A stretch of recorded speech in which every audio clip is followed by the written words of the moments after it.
Hi, it's Joe, and welcome to another Latch Rug slideshow. And even though we're in the middle of November, today I have my collection of Christmas rugs. Definitely my largest collection of any holiday. And even though it's November, that is usually the month when I'm making Christmas rugs, so I have them to display in December. Christmas rugs are actually what got me into doing larger rugs, because about 25 years ago, when I was only buying rug kits in stores, Christmas rugs were often the only type available. And back when stores like Michael's had 40% off coupons all the time, you could get a good deal on large kits like this snowman. This was the first Christmas latch hook kit I ever did, and also my first 40 by 27 inch kit. This was JP Coates brand, and it took me most of 2 months to finish, as I had no idea how much more organized I needed to be to make a kit with 33 colors. I had probably maxed out at 8 colors in a design before then. The one good thing I remember, though, is that this was the first kit I did where all the colors were packed separately, which helped a lot. Next is another 40 by 27 JP Coates kit that I also got with a coupon back then, and it's a big Santa Claus with some toys. And another kit I made over 20 years ago is this little 12 by 12 of Goofy. I don't remember the brand or where I bought it. It might have been on eBay, but Goofy was my favorite Disney character as a kid, so I was happy to get this. Continuing with cartoon characters is this 20 by 30 Karan kit, which I made a little more recently.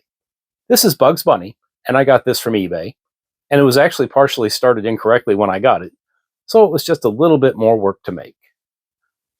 And around the same time, I also got this square Garfield Christmas rug, which I also got on eBay, and I also had some challenges with it as the printing on the pattern and the canvas was the reverse of the box.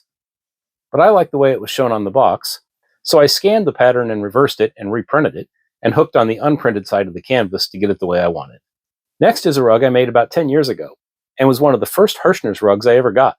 My wife bought me this 40 by 27 rug as a Christmas present, and it is Cardinals in the Snow. Another older kit I did was this 40 by 27 Hirschner's Christmas tree with some toys and a nice snowy window in the background. And here we have another 40 by 27 Hirschner's rug with a train, and this one is being driven by Santa Claus and is loaded with toys.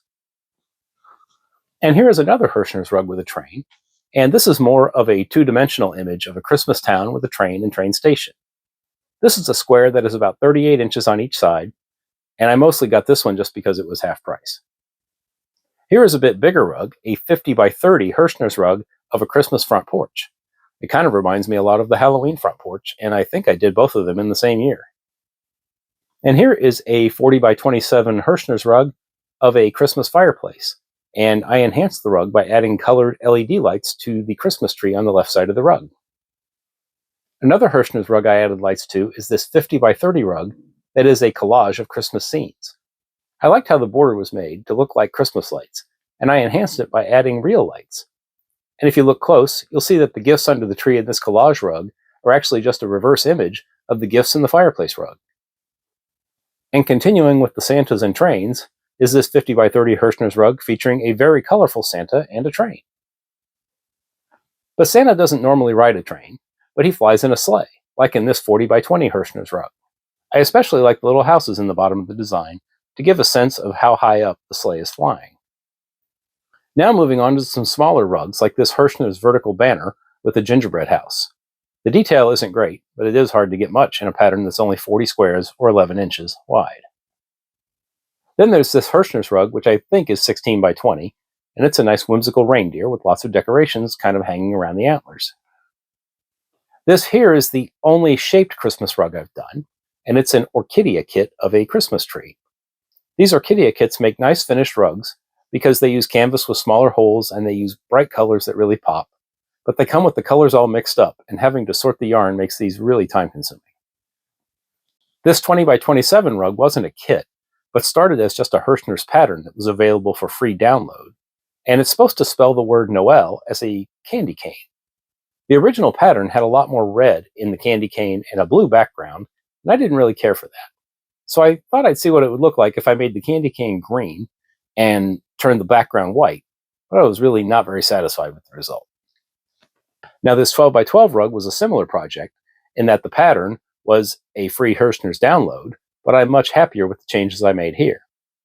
The original called for a green background, and I didn't feel like the holly border really showed up on the green background, so I made the background white and made the candy canes with red and green stripes and added some kind of off-white to give the outline of the candy canes, and I like how this one turned out much better. This next rug is another one I made from a pattern download that I actually bought. I believe it was 99 cents, and I bought it from Mary Maxim. Now, the download, of course, specifies Mary Maxim colors. I assumed so anyway, but I already had plenty of shades of red, white, and green yarn, so I color matched the best I could, and I didn't really make any major changes, and I like how this approximately 24 by 36 rug came out with the holly and cardinals around the word Noel. Speaking of cardinals, this 40 by 27 Hirschner's rug features cardinals near a candle lantern in a snowy tree. Since this rug doesn't really show anything that's exclusive to Christmas, I sometimes leave it up through the winter. Here's another rug with cardinals and holly, another 40 by 27 Hirschner's kit. I made this one in 2024, and it reminds me of decorations my grandmother used to display in her house at Christmas. And this Hirschner's rug I also did in 2024 is so similar in the color pattern that it seems like it's made to go with the holly and cardinal rug, and also looks like the decorations in my grandmother's house. It is 40 by 27 and features poinsettias. This JP Coates rug is also poinsettias, and I got it on eBay a few years ago. It is a lot less detailed, but this is because it's only a 20 by 30 rug, and the kit uses 3.3 hole per inch canvas, which is about as big a holes as canvas comes with. Here we have another 40 by 27 Hirschner's kit with a candle in a jar with some holly and Christmas ornaments. And here we have a Halloween rug. Okay, not really. One of the scariest things I've had to deal with at Christmas is defending our Christmas tree from our cats. I kind of made this 40 by 27 Hirschner's kit ironically. Okay, we're almost done now, and I have this smaller Hirschner's rug, which is a 20 by 27 rug that is a snowy covered bridge, and the only real Christmas feature is a wreath over the entrance to the bridge.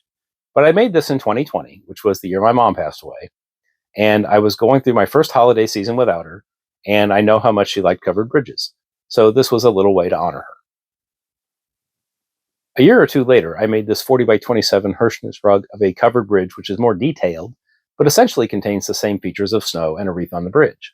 This one also has a skier on the right. I believe Hirschner's made a seasonal series of covered bridge rugs, and I've made the fall and spring versions. Here we have a nice little 40 by 27 Hirschner's rug of a girl, presumably an angel since she has wings, with a Christmas tree and some animals in the snow. I thought the choice of purple for this girl's dress was interesting since purple isn't a color that makes its way into Christmas patterns very often. And finally, we have my largest and most detailed rug titled Winter Cottage. This was a Hirschner's kit, and it was sold as Winter Cottage Triptych, and it was meant to be made as 3 separate pieces. But I saw that the whole pattern went together, so I made it as a single 50 by 41 rug, and it has everything I could want in an outdoor Christmas scene. From the snow-covered cottage, to the snowy Christmas tree with lights and a star on top, to the lamppost with the bow. And the sky may be gray, which it typically is in the winter, but there's even a moon. I hope you enjoyed this tour of my Christmas rugs. Are any of you making Christmas rugs this year, or do you have a favorite that you've made? I didn't make any this year, as I have plenty, as you can see. But my favorite is definitely this cottage, and I'm always on the lookout for new patterns and, of course, sales and coupons. I hope you're all having a great November and that you have a wonderful Christmas season. I'll talk to you again soon.